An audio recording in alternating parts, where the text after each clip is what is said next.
Que a paz do nosso querido Mestre esteja em nossos corações e que a espiritualidade presente nessa casa nos ajude no trabalho de hoje. Mas a nossa história com relação a esse evento maravilhoso que nos traz a refletir sobre a mediunidade na presença de Jesus, pelo que antecipadamente agradeço pela oportunidade de estar aqui essa noite. Mas essa história ela é bastante antiga. É antiga desde o tempo que o homem adquiriu a sua consciência e a partir do momento em que ele observou a natureza, ele percebeu que havia algo mais que precisava ser esclarecido. E esse algo mais era exatamente o conjunto das coisas que ele não conseguia compreender. Embora fosse possível a esse homem entender uma lógica que vinha na sua cabeça, mas a falta de informações e de conhecimento dava a ele uma espécie de torpor mental e ele não conseguia dar explicações razoáveis para fenômenos como a morte, como o nascer do sol, como a lua, como a chuva, os trovões. E a partir daí ele começou a intuir que houvesse forças maiores e mais além, ou para além dele, que pudessem ser a explicação de tudo aquilo que passava na sua frente. E daí surgiram os deuses. Os deuses são as explicações daquilo que não pode ser explicado. Então, se eu não tenho uma explicação para a morte, provavelmente alguém comanda a morte. Esse alguém deve ser poderoso, porque faz com que a morte seja algo bem diverso, bem ampliado. E daí, cada fenômeno da vida vai dando um nome, ou vai surgindo uma divindade, dando ideia de um grande politeísmo, de uma grande pleiade de deuses, que depois vão sendo hierarquizados, vai se criando a ideia do superdeus, dos deuses menores, mas sempre naquela coisa da evocação de algo que está para além da matéria.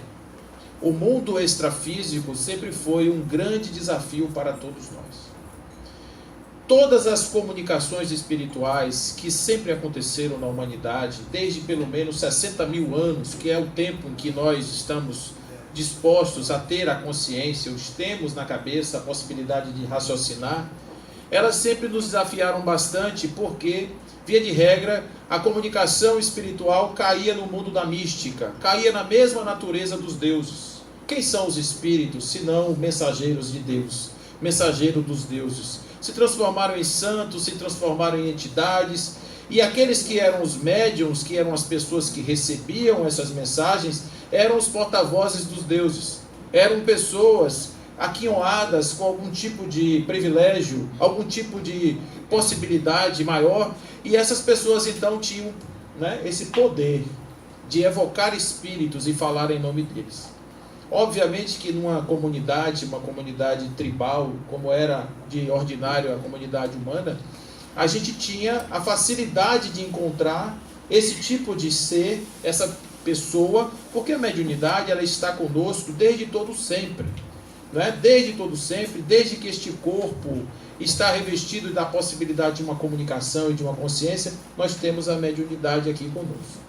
Foi justamente naquele ano de 1861 que Allan Kardec, depois de ter tido contato com os espíritos, a partir de um fenômeno que se apresentou de uma forma inusitada, pelo menos para ele, porque Kardec não tinha muito essa coisa de espírito com ele, não. Kardec acreditava muito no magnetismo. Kardec era um estudioso do magnetismo, já fazia muitos anos, porque ele achava aquilo uma coisa fascinante. Quando ele estudou em Verdun, na Suíça, ele teve a oportunidade de estudar muitas ciências. E fatalmente, quando ele caiu nesse mundo do magnetismo, ele então se debruçou sobre algo novo. E quando naquele ano de 1854, o senhor Fortier vai procurar Kardec e diz a ele: olha, tem um negócio aí que está acontecendo, umas mesas que estão rodando. Kardec então fica muito impressionado com aquilo, mas ao mesmo tempo ele diz a ele: eu sei o que é isso. Isso aí é o fenômeno do magnetismo. As pessoas colocam as mãos sobre as mesas e as mesas se movimentam. De tudo isso há muito tempo. Passados alguns meses, um outro amigo dele vai procurá-lo e vai dizer assim: olha, as mesas estão falando. Aí ele disse, opa, tem algo diferente. Porque se mover, tudo bem que é o magnetismo, mas falar, como pode uma mesa falar? Essa eu quero ver. Enquanto não me mostrarem o que está por trás disso, isso não passa de uma conversa. Ele usou uma expressão muito parecida com a nossa. Eu acho até que Kardec tinha dado uma passada aqui na Bahia antes e aprendeu uma expressão muito nossa. Isso é uma conversa mole para boi dormir. É para boi dormir em pé. Ele usou essa expressão. Então, ele vai à casa da senhora Plena Maison numa terça-feira à noite e lá ele encontra uma coisa que para ele era inusitada. Porque haviam ali fenômenos que estavam além, ou muito além da sua compreensão de magnetizador. Então Kardec começa a despertar para isso e ele vai então começar a fazer o que não estava sendo feito. Os fenômenos mediúnicos são datados de um dia 31 de março do ano de 1848, de uma cidade chamada Hydesville, uma cidade do interior, no estado de Nova York, e que lá, essa cidadezinha teve o fenômeno lá das irmãs Fox, né? Que num dia de noite a casa começou a bater e o povo foi investigar e chegou à conclusão, através de um diálogo com o espírito, que se apresentou com o nome de Charles Rosnan, que era um caixeiro viajante que havia morrido na casa onde aquelas crianças estavam dormindo. Então ele conta a sua história através de um fenômeno tictológico, que é o fenômeno das batidas. Ele conta a história e as pessoas então ficam sabendo que era ele.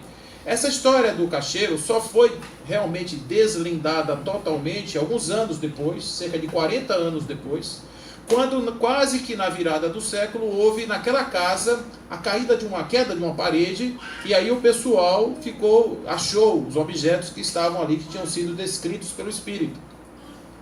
Mas por que esse dia de 31 de março é importante para a espiritualidade? É porque foi nesse dia que a espiritualidade se comunicou com os encarnados a partir de pessoas comuns. Aquilo que eu falei para vocês dos pajés. A partir deste dia é considerado o dia do início do chamado novo espiritualismo, porque foi ali que começaram as comunicações naquilo que Arthur Conan Doyle, que é o escritor do Sherlock Holmes, ele vai chamar de invasão organizada. Foi nesse dia que houve realmente, é considerado um marco. É o mesmo 31 de março que vai, depois de alguns anos, representar o dia da morte de Allan Kardec, que ele morre também no dia 31 de março. Então, neste dia que Kardec chega nessa casa, que ele está ali agora vendo esses fenômenos que se espalharam pelos Estados Unidos, depois foram para a Europa, Kardec está ali vendo, e as pessoas faziam perguntas para os espíritos, para as mesas no caso, que eram perguntas assim, que hoje ninguém faz mais, graças a Deus. As perguntas eram assim, minha filha vai casar? Aí a mesa se batia lá e respondia. Quantos anos tem a minha filha? Quantos anos tem meu filho? Como é a primeira letra do nome do meu avô que já morreu? Eram perguntas frívolas, eram perguntas bobas, eram perguntas de quem não sabia o que perguntar. Então, quando Allan Kardec chegou na frente dos espíritos, ele começou a fazer perguntas de todas as ciências, em vários idiomas, porque ele falava 5 idiomas. Então, ele começava a falar em vários idiomas e as mesas respondiam. Depois daí, começam a aparecer as comunicações através de outros instrumentos. E esses instrumentos, eles vão denotar uma possibilidade de crianças, meninas de 16 anos, 14 anos, 12 anos, 15 anos, fazerem demonstrações da sua mediunidade, apresentando textos de uma complexidade que não era natural de uma criança naquele nível de maturidade. Não vamos nos esquecer que no século XIX as meninas não estudavam como estudavam os rapazes. Era proibido para as mulheres frequentarem escolas. Então, ali haviam textos muito complexos. Imagine uma criança responder aquela pergunta número 1 de O Livro dos Espíritos, quando Kardec faz a pergunta, o que é Deus? Uma pergunta que intriga a filosofia há milhares de anos, e a resposta é a mais densa, mais simples, mais completa resposta filosófica que podia vir. Deus é a inteligência suprema e causa primeira ou primária de todas as coisas. Imagina uma criança dizer isso. Então, a partir desse contato com os espíritos, Allan Kardec vai formulando a sua teoria, vai formulando o seu trabalho. Ele recebe 50 cadernos de 4 amigos, Senhor Talendier, Senhor Didier, que viria a ser depois o seu o seu editor. Victor Riensardot, que era também um médium que recebia, através da sua mediunidade, um espírito chamado Bernard de Palissy, que era um oleiro do século XVI, que se apresentava com ele. Não é? E esses homens, eles entregaram para Kardec 50 livros, ou 50 cadernos, com perguntas e respostas sobre essa questão do espírito. Mas quando Kardec publica o Livro dos Espíritos, em 1857, naquele 18 de abril, Kardec estava iniciando aquilo que seria uma grande ciência, que viria depois a se consolidar. Mas no trabalho do Livro dos Espíritos, já a partir de 1857, Kardec lança os fundamentos para a obra que seria considerada depois o Pentateuco Espírita. Porque quando a gente vê a estruturação de O Livro dos Espíritos, a gente vê no capítulo 1º, no livro 1º, aquilo que viria depois ser a Gênese. No livro 2º, a gente vê aquilo que viria a ser o livro dos médiuns. No livro 3º, o Evangelho segundo o Espiritismo. E no livro 4º, a gente vê depois o céu e o inferno. Ou seja, de alguma maneira, os espíritos intuíram Kardec para que na obra do Livro dos Espíritos ele estruturasse toda a codificação. Então, quando naquele ano de 1861, Allan Kardec publica o Livro dos Médiuns, ele tinha o nome engraçado de Caderno de Instruções Práticas das Reuniões Mediúnicas. Esse livro, ele depois muda para Livro dos Médiuns, porque o outro era Livro dos Espíritos e esse era o livro para os médiuns. Qual era a ideia desse livro? Esse livro tinha uma função de permitir que os médiuns fizessem comunicações mediúnicas, fizessem trabalhos mediúnicos da maneira correta. O objetivo de Allan Kardec era acabar com a mistificação de comunicação espiritual de qualquer jeito. Então a pessoa recebia qualquer espírito que chegava lá e dizia: eu sou Jesus Cristo. Então imagina um médium receber: eu sou Jesus Cristo, o espírito falar. O médium pode ficar envaidecido, o médium pode ficar desachando que ele é super merecedor de uma graça divina, porque afinal de contas receber Jesus Cristo numa sessão mediúnica não é brinquedo não é? Então assim também ele vai explicando os fenômenos todos da obsessão, como é que funciona esse processo, a fascinação, a obsessão simples, a fascinação, e depois ele vai chamando de subjugação, e posteriormente, ao final, antes de morrer, ele transforma isso, ele dá um upgrade na subjugação e chama isso de possessão, que ele inicialmente considerava como se não existindo.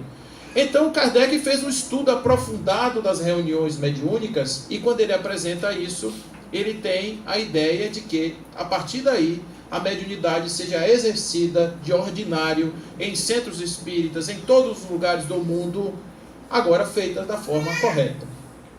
Feita sem o misticismo, feita sem as coisas maravilhosas. Então, para Allan Kardec, não tinha espírito especial. Eu vou contar aqui uma história que está relatada na Revista Espírita, e que depois vai aparecer em O Evangelho segundo o Espiritismo, lá no ano de 1864. Quando Allan Kardec recebe uma comunicação através de um médium, era um médium muito respeitado, e para Kardec um médium sério era aquele que não se envaidecia da comunicação, ele recebia mensagens seguras, ele tinha muito pouco de si na comunicação. Então Kardec reconhecia isso, um médium seguro. E essa mensagem chega assinando ali que era Jesus Cristo. Exatamente o exemplo que eu dei aqui. Então vocês imaginem Allan Kardec querendo toda a seriedade do mundo, e de repente chega uma mensagem de Jesus Cristo: eu venho para as ovelhas perdidas de Israel, e tal, e falando como se fosse realmente Jesus Cristo. Então Allan Kardec vai publicar isso na Revista Espírita, porque a Revista Espírita não tinha compromisso da universalidade. A ideia da Revista Espírita era servir como uma espécie de um tribunal, uma espécie de uma plataforma, aonde Kardec pudesse defender a sua doutrina. E também abrir espaços para que as contribuições que chegavam através das correspondências, ele recebia milhares de cartas, essas contribuições pudessem ser colocadas ao conhecimento do público. Essa era a finalidade da Revista Espírita. Então, quando ele lançou a Revista Espírita no início do ano de 1858, 1º de janeiro, quando ele faz a primeira publicação, ele queria defender o Livro dos Espíritos. Por quê? Porque todo mundo começou a atacar o livro dos Espíritos e ele defendia na revista, através de evidências de que tudo aquilo tinha fatos que corroboravam aquelas coisas que estavam ali sendo colocadas. Então Allan Kardec, ele vai lançar e vai dizer assim, na Revista Espírita, de que deve se tomar muito cuidado com esse tipo de comunicação. Por que se deve tomar cuidado? Porque não se pode acreditar em todos os espíritos. Isso está no Evangelho. Não acredite em todos. Verifique primeiro se eles são de Deus. Então, Allan Kardec tinha isso como missão. Ele tinha realmente essa ideia. Então, ele era muito duro, gente. Nas reuniões com os espíritos, chegava lá se comunicando e ele conversava de forma dura. Você quer me ajudar? Você quer ajudar a humanidade? Não se importe de passar por determinados tipos de questionamentos, de perguntas, e não tem negócio de melindrar, porque melindrar é uma coisa complicada. Então, ele vai dizer assim, tomemos muito cuidado com isso. Posteriormente, essa mesma mensagem que aparece na Revista Espírita, que também servia de base para a construção dos outros livros, vai aparecer no Evangelho segundo o Espiritismo, não é? Assinado por Espírito de Verdade. Então, naquele episódio, Allan Kardec afirma, pela transmutação da assinatura de Jesus para o Espírito de Verdade, de que ele tinha a firme convicção de que o Espírito de Verdade era, de fato, Jesus Cristo. É uma das demonstrações que Allan Kardec acreditava quando ele transmigra a assinatura de Jesus para o Espírito de Verdade, saindo da Revista Espírita para o Evangelho segundo o Espiritismo. Então, só estou dando aqui um exemplo para vocês de como é que Kardec tratava as comunicações espíritas, as comunicações mediúnicas. E a partir daí, esse legado da doutrina espírita para todos nós passou a ser, desde aquele ano, aquele 31 de março de 1869, quando Kardec morreu, às 10 horas da manhã, a partir daí a humanidade recebe a doutrina espírita e diz, agora é com você.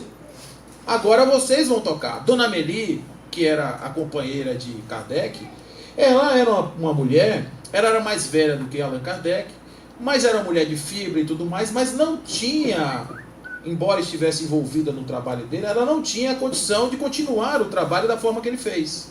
Então ali parou, aquele projeto parou, a Revista Espírita continuou, não é? Porque era um processo de contribuições externas, não necessariamente de um trabalho de produção acadêmica. Saiu depois o livro Obras Póstumas, porque o Obras Póstumas seriam artigos já escritos por Allan Kardec, que foram compilados depois e colocados, mas quando entra na humanidade, a gente tem que lembrar de uma frase especial de Leon Denis, que ele diz assim, a verdade é como uma gota de orvalho pendurada na ponta do galho.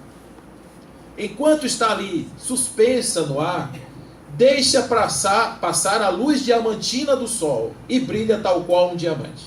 Mas no momento que se desprende do galho e cai no chão e se mistura no lodo da terra, vira um barro e não passa mais luz nenhuma. Então essa verdade, que é a verdade dos espíritos, quando sai da categoria da seriedade, do respaldo moral de Allan Kardec, cai nas nossas mãos, para que a gente possa então trabalhar esses conteúdos, a partir daí, com os nossos próprios desenvolvimentos, fazendo aquilo que minimamente ele pediu que a gente fizesse, que a gente estudasse, que a gente entendesse o que estava ali, antes de sair se colocando à disposição da espiritualidade de maneira despreparada. Já que houve uma invasão organizada pelos espíritos, que chegam até nós trazendo as suas mensagens, é fundamental que nós estejamos preparados para servir a este mandato de uma forma justa, de uma forma bacana, de uma forma boa, de uma forma fluida, sem problemas. Então, quando a gente vê os seres humanos ainda resgatando a busca dos deuses antigos, resgatando suas heranças atávicas dos grandes mistérios da natureza e transformando a mediunidade em algo que seja assim, né? Algo todo cheio de especialidades, a gente tem que olhar e dizer, aonde está Allan Kardec nisso? Aonde Allan Kardec se apresenta nesse contexto? Aonde Allan Kardec se apresenta no contexto onde o médium tem que se vestir de tal forma, de tal jeito, e usar tal coisa? Aonde está escrito isso? Não existe isso. Isso está porque quando nós, que somos os consulentes, né? Nós quando vamos lá buscar uma consultoria, os clientes dos espíritos, quando nós chegamos diante deles, se esse espírito for uma pessoa comum, com a caneta Bic no bolso, falando como eu estou falando com vocês, essa comunicação não tem o mesmo significado de vocês encontrarem alguém sentado numa cadeira, pisando numa almofada, né, olhando para cima, revirando os olhos, se tremendo todo e dando a comunicação. Para nós, que somos leigos, que chegamos diante de uma comunicação dessa, a gente acha que é muito mais, que deve ter algo especial, que aquela pessoa deve ser vestida de um poder. E Allan Kardec diz logo na largada: médium somos todos nós. A mediunidade é um fenômeno biológico, porque está ligada ao processo físico e ao processo perispiritual, que é uma semimatéria muito próxima do corpo físico. Então, quando a gente está falando de mediunidade, estamos falando de um fenômeno perispiritual com efeitos do corpo físico. E isso é muito importante da gente ressaltar, que todos temos em maior ou menor grau o contato com espíritos o tempo inteiro. Na questão 459, quando Kardec diz assim: os espíritos interferem em nossas vidas muito mais do que vocês imaginam, de ordinário são eles que vos dirigem. Então, o tempo inteiro nós temos contatos espirituais. Aqui agora, por exemplo, não estou falando dos nossos irmãos desencarnados que populam essa sala. Estou falando de nós encarnados. Somos espíritos encarnados nos comunicando ou não? Claro que sim. O fato de existir um corpo que reveste esse espírito é apenas uma condição temporária, como se, por exemplo, eu estivesse aqui de paletó e gravata, estaria com uma roupa diferente da que eu estou usando. E, consequentemente, diferente do meu corpo natural, que não é exatamente dessa cor e nem usa essa textura. Então, se a gente estiver falando de espíritos se comunicando, nós nos comunicamos com espíritos o tempo inteiro. Somos porta-vozes de almas e somos comunicantes espirituais o tempo inteiro. Óbvio que existe aquela comunicação que é entre espírito desencarnado e espírito encarnado. E aí a gente considera a verdadeira comunicação mediúnica. A rigor, só existe mediunidade quando há a necessidade de uma comunicação passar de um para o outro. Só para vocês terem ideia, o fato de uma pessoa ver um espírito, se ele não tiver o contato com esse espírito, se ele não tiver, a rigor, isso não é um fenômeno mediúnico, não é uma apresentação mediúnica, porque ele não está no meio, ele está apenas vendo, ele não está no meio. Não quer dizer que a evidência não seja um fenômeno mediúnico, porque normalmente a evidência se dá por uma comunicação espiritual. Então essas coisas que vão desmistificando a mediunidade, simplificando o processo, ao mesmo tempo vão aumentando a responsabilidade para que a gente saiba que mediunidade é uma coisa santa que precisa ser realizada religiosamente, santamente. Não pode se brincar com mediunidade. Por quê? Porque apesar da mediunidade chegar e eclodir, trago aqui agora que cai em nossas mãos, uma mensagem de Emmanuel que diz assim: recomendações oportunas. Os médiuns, em sua generalidade, não são missionários na acepção comum do termo. São almas que fracassaram desastradamente, que contrariaram sobremaneira o curso das leis divinas e que resgatam sob o peso de severos compromissos e limitadas responsabilidades o passado obscuro e delituoso. E aí eu me lembro de uma das maiores faculdades mediúnicas que já pisaram nessa terra, que é Dona Ivone Amaral Pereira. Dona Ivone Amaral Pereira, ela teve uma mediunidade interessante, porque ela começou com o fenômeno mediúnico aos 28 dias de nascer. Ela, com 28 dias de nascida, ela estava na cidadezinha lá no Rio de Janeiro, na virada do século XIX para o século XX, e de repente ela morreu, teve um engasgo e morreu. Quando eu digo morreu, morreu para a ciência da época, porque chegaram lá, botaram a mão nela, viram a respiração, não tem, está morta. E aí começaram a providenciar o enterro. Naquele dia, na sua casa, tinham 28 pessoas, parentes. Estavam todos ali para as celebrações do Natal e do Ano Novo, e que já tinham ficado. Olha, gente, vocês estão achando que é problema parente hoje? Vocês imaginem, vocês receberem 28 pessoas em sua casa no Natal e só sair depois do Réveillon. Então, ela mesma diz, era tanta gente que ninguém percebeu que eu morri. Porque também tinha essa ideia, que no início do século XX, criança não era como hoje, que toma danoninho. Criança era adulto em miniatura. Morreu, tá bom, enterra, não vamos fazer outro. Era mais ou menos assim. Então, o que acontece? Ela tem um engasgo e morre. Só que a mãe dela pediu que ela não fosse colocada no esquife natural, que seria aquilo que seria colocado, um caixãozinho, né, que se coloca normalmente a criança. Era comum, e até pouco tempo atrás, na década de 60, eu presenciei isso na minha casa, porque eu tive a infelicidade de ter um irmão morto aos 2 anos e meio. Então você chega em casa, está lá, a criança era botada numa mesinha, coberta com um filózinho, com a mãozinha assim, velas, tal. Eu lembro aqui, vejo o meu irmão deitado na mesa aqui agora, nesse instante.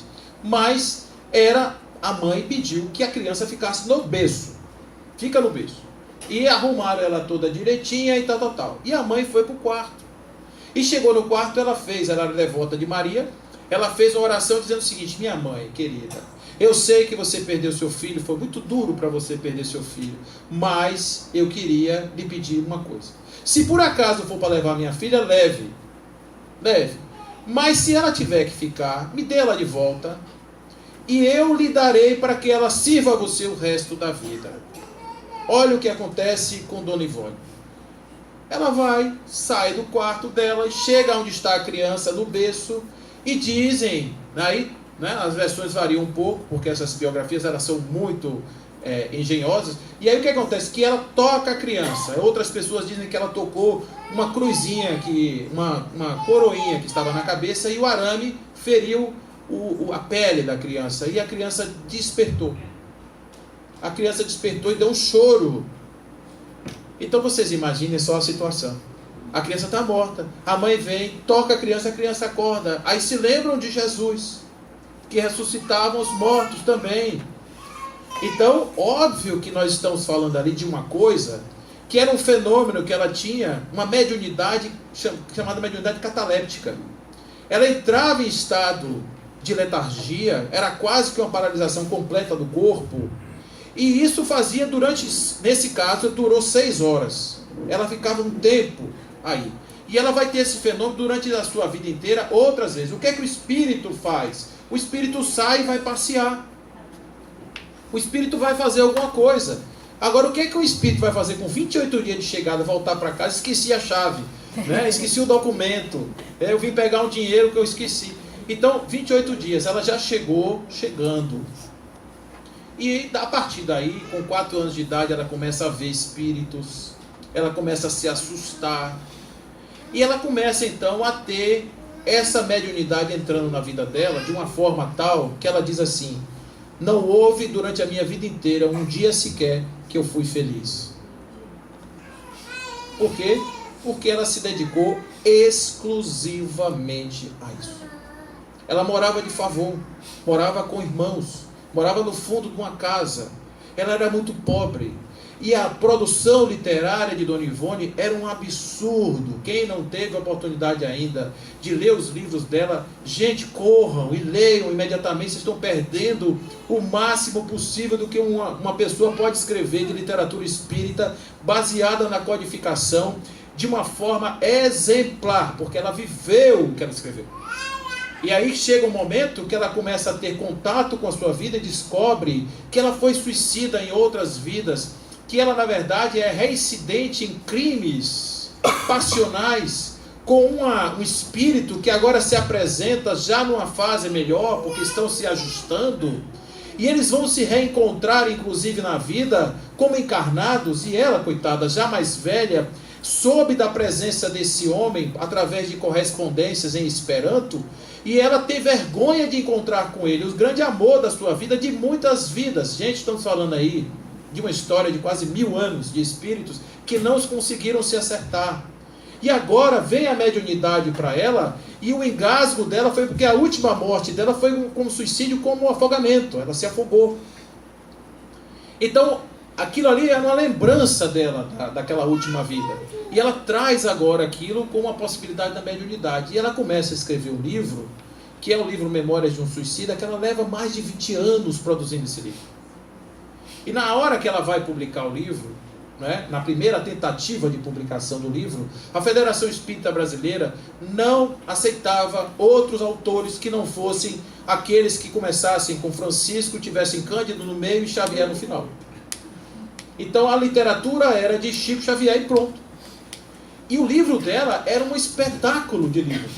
E aí o que aconteceu? Quando ela chegou na federação, que ela entregou, que o pessoal rejeitou o livro dela, ela trouxe o livro, foi para casa, foi queimar o livro. E quando ela foi queimar o livro, aparece uma mão, segura a mão dela, e quando ela vê, é Leon Denis. Leon Denis aparece para ela e diz: eu vou te ajudar a concluir esta obra, porque tem algumas coisinhas aí para a gente ajustar. E aí dá origem a uma das obras, não é? Que vai ser considerada uma das mais belas obras, se não a mais bela obra da literatura espírita em todos os tempos. E essa mulher escreveu mais outras obras, e ela escreveu essas obras todas e morreu na mais absoluta pobreza. E a gente vê outro caso, que é o caso do próprio Chico Xavier, que tem um contato com a espiritualidade. Gente, Chico tinha tudo para ser um esquizofrênico. Tudo para ser um esquizofrênico. Por que Chico não era esquizofrênico? Porque ele tinha a faculdade da mediunidade, mas ele automaticamente voltava à condição de normal. Ele via espíritos, mas depois ele tinha uma vida normal. Vou contar um caso para vocês daqui a pouco dele, que vocês vão entender o que eu estou falando. Mas ele sofreu um trauma de infância com a perda da sua mãe e a submissão de uma criança a maus tratos por uma pessoa que pegou ele para criar, que enfiava um garfo na barriga dele. Vocês imaginam aí? Se não é motivo para ter síndrome do pânico, ansiedade, essas coisas todas que acontecem hoje de ordinário aqui na sociedade. E olha que as crianças hoje nem apanham mais. Então imagina o tipo de trauma que essa criança sofreu. E aí quando ele encontra a sua mãe no quintal, a sua mãe lhe dá força. Chico, persevera, Chico. Persevera, Chico. A mulher chega para ele e diz assim: olha, eu fui consultar uma benzedeira, e meu filho está com a ferida na perna, e ela disse que um menino inocente tem que lamber a ferida. E é você, Chico, que vai lamber a ferida do menino. E mandava Chico lamber a ferida do menino. E quando ele chegava no quintal, que a mãe dizia: Chico, você tem que lamber, Chico, faça isso. Chegou, que bobagem, feridinha, não custa nada. E aquilo era uma espécie de alter ego de Chico, a mãe dele, vai dando aquela força para ele, ele vai fazendo aquelas coisas todas e superando aqueles traumas todos. E quando chega a mediunidade, que eclode a mediunidade, ele para a vida dele. Ele tinha um trabalho na fazenda, ele trabalhava lá, tinha um emprego dele e tal. E quando ele resolveu fazer o centro espírita, aconteceu um fato curioso, porque ele está no centro espírita e os amigos, que era o casal Perazzo, o irmão dele com a mulher, que eram sócios do centro espírita, eles precisaram, por motivos diversos, se afastar da cidade.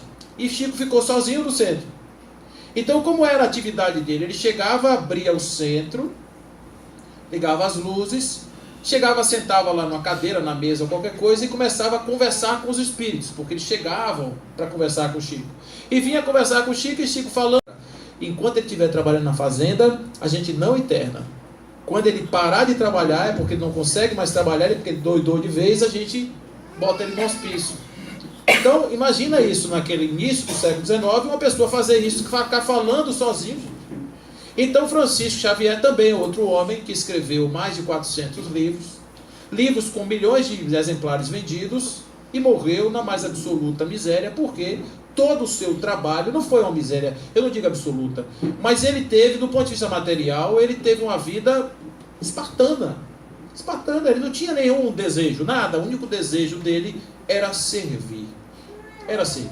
Então, quando a gente vê o caso de Divaldo Franco, vê o caso de Chico, vê o caso de Dona Ivone, e vê o caso de Dona Maria, Dona Josefina, seu Zé, seu Pedro, Totó, Pepe, e nomes muitos desconhecidos, de pessoas humildes, que dedicam as suas vidas inteiras à causa da mediunidade, a gente pergunta: por que essas pessoas fazem isso?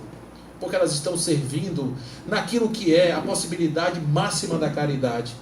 Imagine que pessoas pensam que vão ficar a vida inteira esperando se aposentar, ganhando a loteria, para construir um asilo, para botar muitos velhinhos, para colocar as pessoas. Então por que você não faz uma obra de caridade? Porque eu não tenho tempo, eu não tenho dinheiro, eu não tenho nada disso. Aí vem a mediunidade e diz assim: com esta ferramenta você pode ajudar milhares de pessoas na sua casa espírita. Porque só uma advertência, Dona Ivone fazia atendimento espiritual na casa dela porque ela tinha um preparo espiritual que não é bem o normal. Então, o certo não é fazer em casa, o certo é fazer no centro espírita. Mas quando eu digo isso, é porque na chuva, na rua da fazenda, embaixo da árvore, em qualquer lugar, a pessoa que tem a possibilidade de atender a um espírito necessitado através da mediunidade, isso é uma graça de Deus que chega para a pessoa, que dá a ela a possibilidade de atender a um irmão desencarnado. Só contando para vocês uma história. Quando a gente morre, infelizmente a gente não vira anjo. Seria muito bom que aquilo que as pessoas dizem no pé do caixão fosse verdadeiro. Oh, descansou. Não, gente, não descansa. Quem vive correndo, morre correndo. Quem vive angustiado, morre angustiado.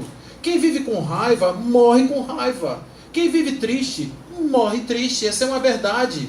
Não existe uma transmutação, uma migração de humores porque a pessoa morreu ou morreu ficou melhor. Não, continua do mesmo jeito, do ponto de vista da sequência da vida. E vocês imaginem quantas e quantas pessoas desencarnadas existem e que estão passando por problemas terríveis no plano espiritual. Por quê? Porque não conseguiram ainda sequer saber que estão mortas. A gente fala de colônia espiritual, mas os espíritos dizem que a grande maioria dos espíritos ficam na terra. Ficam junto de carro, de casa, de quadro, ficam junto de pessoas, né? Porque são os apegos humanos que prevalecem ainda no momento do deslindar. Os viciados que ficam no bar. A gente estava conversando, né, vindo para cá com o Edson, eu estava contando para ele uma história do pessoal de Vitória da Conquista, que eles alugaram uma casa que foi um bar e fizeram um centro espírita. Aí um dia na reunião mediúnica chegou um espírito lá e disse assim: o bar ainda é aqui? Cadê as pessoas que normalmente frequentam o bar? Aí a moça muito espirituosa disse: não, o bar é lá na esquina agora. O espírito agradeceu e foi para o bar. Então a gente acha que isso aí é uma história, mas gente, é assim. Porque os espíritos continuam com suas consciências, com suas aquisições, continuam com seus pensamentos. Não muda nada. Então vocês imaginem um espírito que está centenas de anos, num lugar que que representou sua morte. Normalmente casas queimadas, casas caídas. Aqueles que morrem nos campos de batalha continuam vendo corpos caídos. Aqueles que são suicidas, eles continuam vendo o seu momento da morte, os gritos, vendo pedaços do seu corpo. É horrível, gente. Você receber numa reunião mediúnica espíritos, como já aconteceu com a gente, um espírito chegar numa mesa e ficar catando as vísceras em cima da mesa, porque era assim que ele se via. Depois de muito tempo morto, aí você diz assim: mas espírito tem vísceras? Não, mas tem mente, tem consciência, e a consciência plasma o que a gente quiser. No plano espiritual, o pensamento tem a forma de criar coisas. Então, quando a gente não está imbuído dessa consciência espiritual, normalmente os nossos processos de passagem não são muito bons, infelizmente. Existem pessoas que acham que quando morrer vão dormir e dormem. Religiões que quando a pessoa morre, dorme, estão lá dormindo, tem um bocado de gente dormindo, quando podia estar apreciando as belezas de uma colônia espiritual, de um mundo espiritual, se preparando para novas encarnações, fica dormindo por quê? Porque é uma crença. Então, como é que essas pessoas voltam? Só voltam a partir de um trabalho abnegado de recuperação, e que a mediunidade é o instrumento de busca. Aí você pergunta: por que a presença de um médium? Por que um espírito não pode doutrinar outro espírito? Porque, pensem, às vezes o espírito precisa ouvir a voz humana. Às vezes o espírito precisa ouvir a voz de uma pessoa encarnada, falando para ele: olha, isso é assim, meu irmão, você saiu, você passou, né? Infelizmente sua vida acabou, agora você vai para um outro lugar, aquelas coisas de doutrinação que a gente tem. E para isso é preciso de alguém que se predispõe a doar o seu corpo, doar o seu casulo físico, doar as suas energias para receber um espírito desse, é nessa condição, ajudando de uma forma, a coisa mais prazerosa que existe, é você ver um espírito que estava totalmente obliterado na sua condição, sair de uma reunião mediúnica encaminhado. Você vê isso sendo feito de maneira graciosa, sem que isso seja cobrado nada. E os médiuns, quem são? Ninguém sabe, não deve saber, não são inominados seres que são assim, porque é assim que deve ser. A verdadeira caridade deve ser prestada em silêncio, de forma absolutamente silenciosa. Então não tem negócio de título, fulano é médium. Não, gente, fulano é médium, beleza, o outro é o porteiro do centro, ótimo também. Todos são importantes dentro do trabalho, porque o trabalho é conjunto, o trabalho é colaborativo, o trabalho é de caridade, vai desde a recepção das pessoas, de todo o trabalho, até mesmo o atendimento, ali, aquele atendimento espiritual que está sendo feito. Então, a mediunidade requer do médium que ele tenha uma conduta que seja compatível com aquele que serve. Então, uma vez eu estava aqui numa cidade aqui do interior, numa macro-regional, e fazendo uma oficina de mediunidade, e uma moça chorava muito.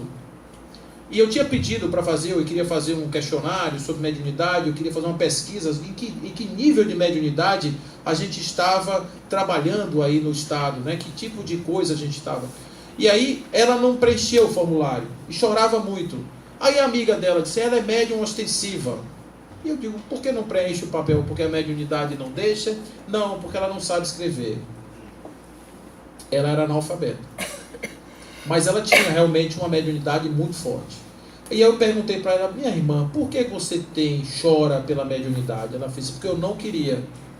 Disse, por que você não queria? Porque me disseram que quem é médium não pode ir para festa, não pode fazer nada, não pode beber, não pode... E eu quero fazer tudo isso. Olha que castigo, gente.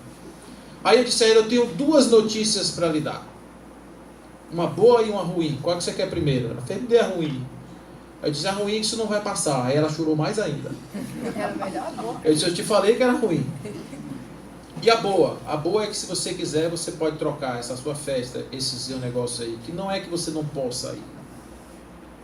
O problema é que você não vai se sentir bem estando nesses lugares.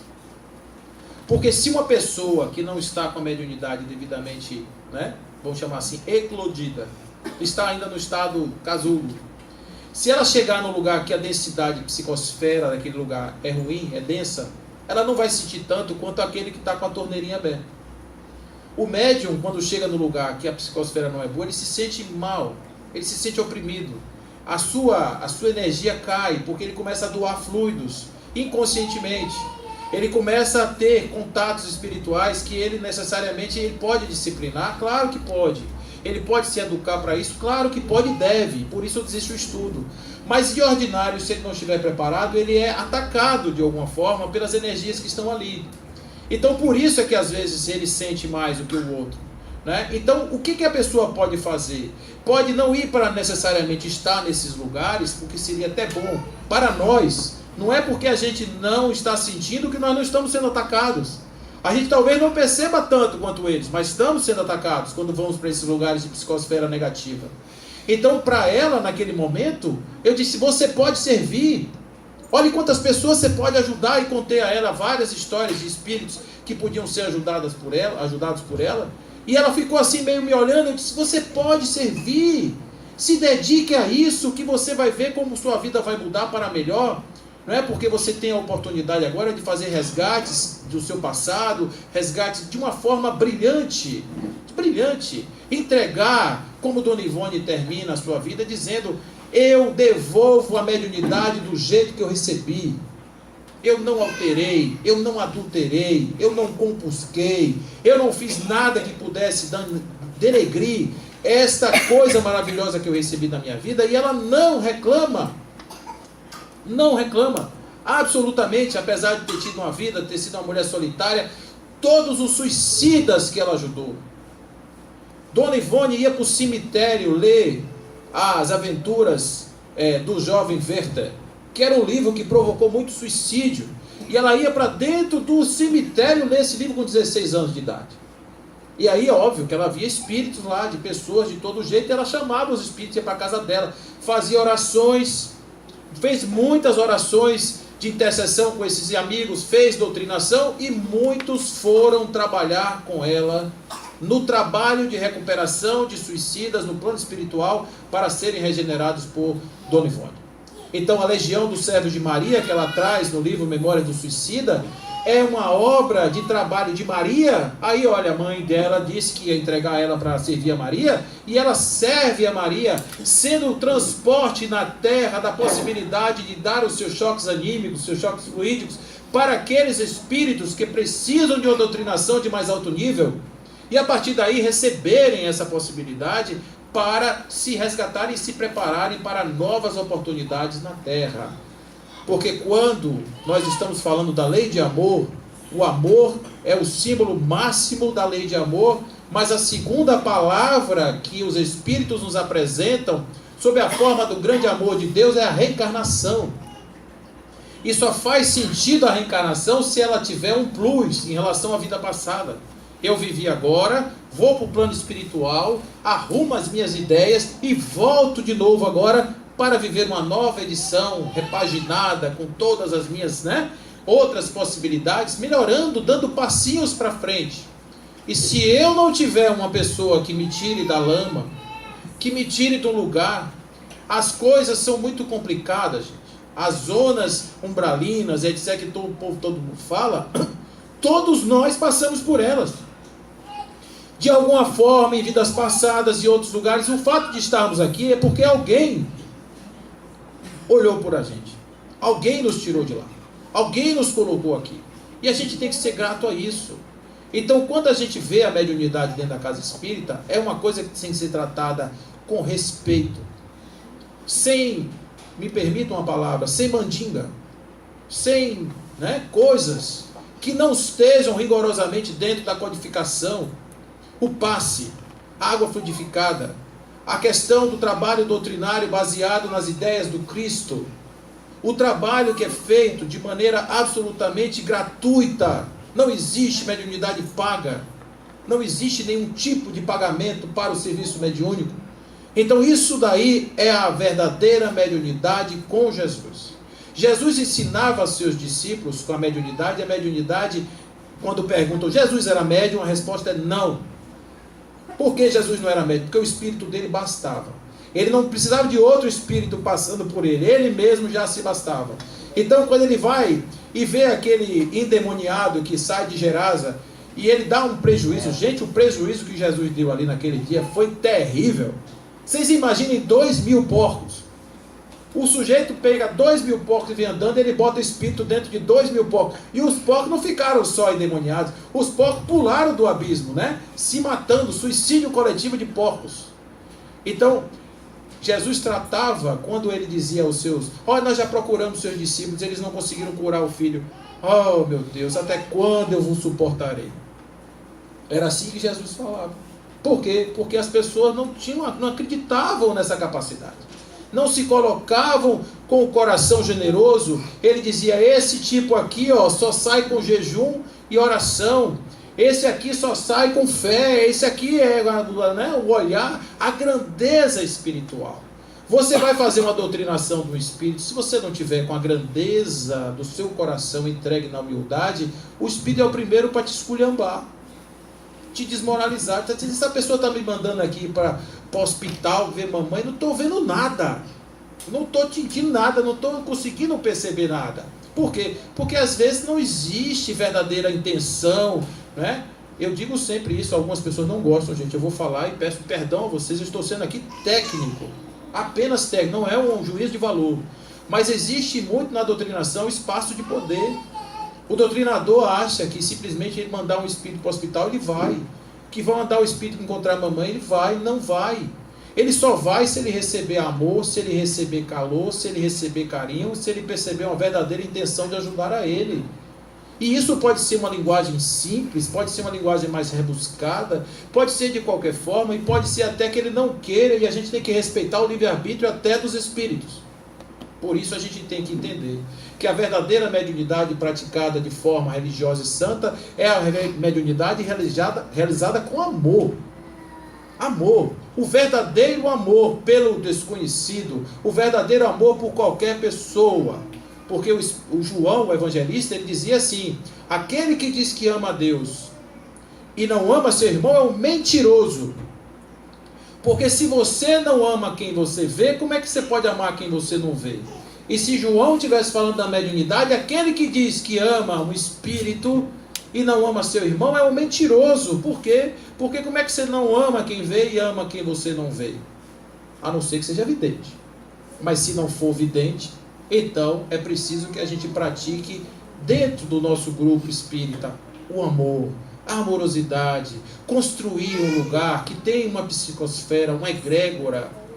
Tem espíritos que chegam no centro espírita para fazer determinados tipos de trabalho e não conseguem encontrar a egrégora favorável para aquele trabalho e desistem.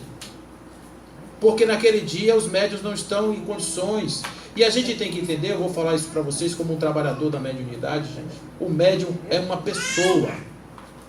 E às vezes ele tem que ser considerado assim. O médium tem que ter o espaço de dizer: hoje eu não estou bem para trabalhar, não estou me sentindo, isso não é problema nenhum. E a gente tem que entender isso. Mas tem uma fila de pessoas lá fora. Gente, se eu for atender essas pessoas hoje, não vai ser a mesma coisa. A mediunidade tem que ter sintonia, tem que ter equilíbrio, tem que ter amorosidade em todos os graus. Não é porque eu vou servir que aquele que está ali servindo deve ser tratado de uma forma diferente daquele que vai ser acolhido. E com isso a gente vai resgatando Allan Kardec. A gente vai resgatando a técnica pura do trabalho espiritual para que a gente possa verdadeiramente transformar as nossas casas em nios de recepção e de regeneração dos nossos companheiros espirituais. E uma outra coisa extremamente importante é um fato que aconteceu com Divaldo Franco. Certa feita ele passou por um perrengue moral muito grande. E óbvio, ele tem um espírito mentor que escreve muitos livros. É uma mulher que escreve uma série psicológica. E quanto encarnada, na sua última encarnação, como Juana Inês de la Cruz, não sei se é a última ou penúltima, mas uma encarnação recente, ela foi uma mulher que era disruptiva, ela rompeu com os padrões de uma sociedade. Ela era muito além do seu tempo. Então quem tem uma mentora dessa, tem na mão um psicólogo, um psiquiatra, uma mãe, uma professora e tal. Então ele se lembrou que tinha isso no seu alcance e virou para ela e disse: minha irmã, eu estou passando essa coisa, esse vexame todo, e a senhora não me diz uma palavra. Ela disse: como assim você não diz uma palavra? Digo sim. Vá lá no livro tal e abra a página tal e lê o que tem escrito. Aí ele foi, pegou o livro, abriu, está escrito lá: tu deves fazer qualquer coisa. Aí ela disse assim: quem é tu? Tu é você. Você dá para os outros porque você acha que não serve para você. Mas a primeira mensagem que chega dos espíritos é para o médium. Por isso nós, os médiuns, precisam estar atentos às mensagens que chegam. E nós que estamos participando temos a oportunidade única de saber como é o lado de lá, que foi o que Kardec fez. Kardec se interessou pelo lado de lá, escreveu toda uma obra, e às vezes a gente prefere esquecer essa obra para voltar a ser ainda aqueles que evocam os deuses da forma mística, da forma que ainda não é uma maneira legal. Então, gente, vamos pensar na mediunidade com Kardec, porque a proposta de Kardec é a mediunidade com Jesus. A proposta de Kardec é trazer os valores morais do Cristo para dentro da casa espírita, para que a partir daí todos nós nos transformemos em verdadeiros trabalhadores do Cristo. E trabalhar para o Cristo é servir à causa do próximo, servir com amorosidade à causa do próximo. E a mediunidade nos dá a condição de sermos capazes de interferir em outras dimensões. Nunca existiu na história da humanidade uma ciência que foi transdimensional. Nunca existiu na história da humanidade uma ciência que foi composta parte por encarnados e parte por desencarnados. E nós temos essa ciência que é a doutrina espírita. E a gente não pode diminuir isso de jeito nenhum. A gente tem que estudar isso, tem que entender isso. Não é? Porque quando a gente começar a trabalhar no futuro, todos nós teremos mediunidade explícita. A segunda vista será algo que o corpo humano vai ter de ordinário. Temos que estar preparados para isso.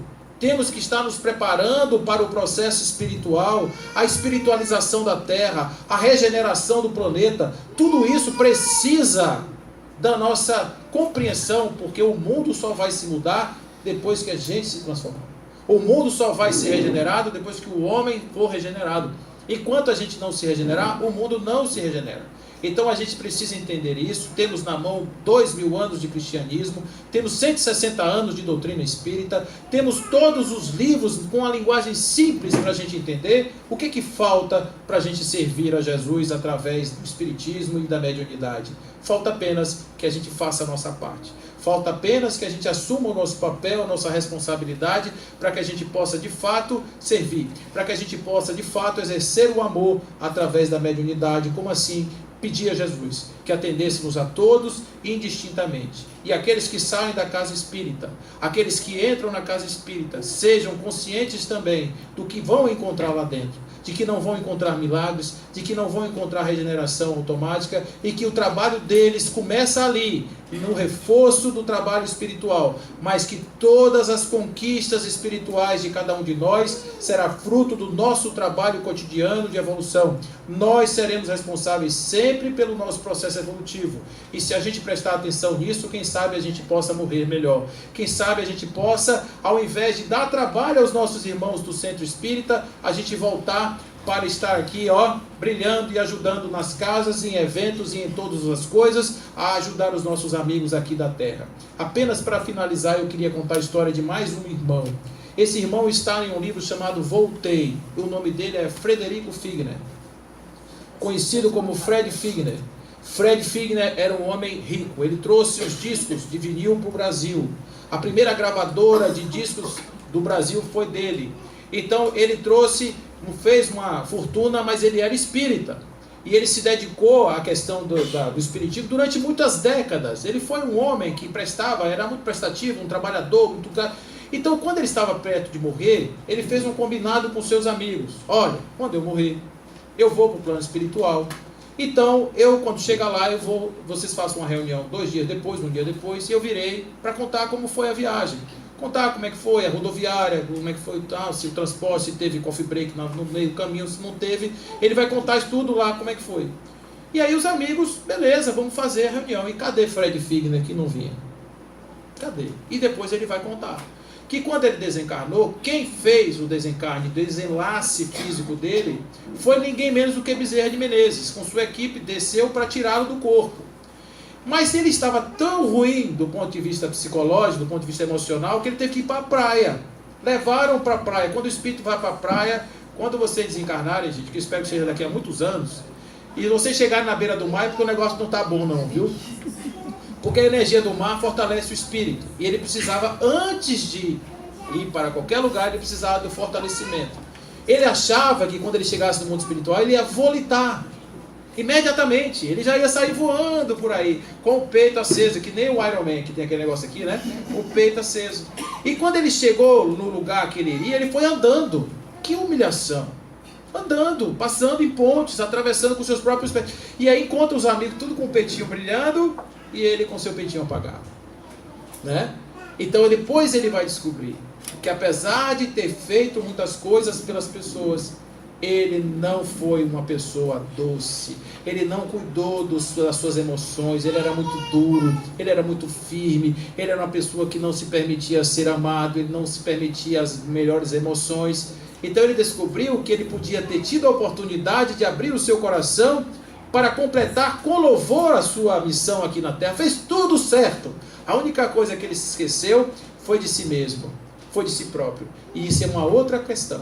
Todos nós temos obrigação com nós próprios. O dever começa em nós mesmos. Nós temos esta obrigação de fazer o nosso processo evolutivo. Não achar que é só fazer para o outro, fazendo para nós. Em servindo, aprendendo a amar, aprendendo a servir, aprendendo a ser, aprendendo a verdadeira palavra da caridade vivida em nossas vidas. Que Jesus nos abençoe e que o Papai do Céu nos proteja agora e sempre. Fiquem com Deus.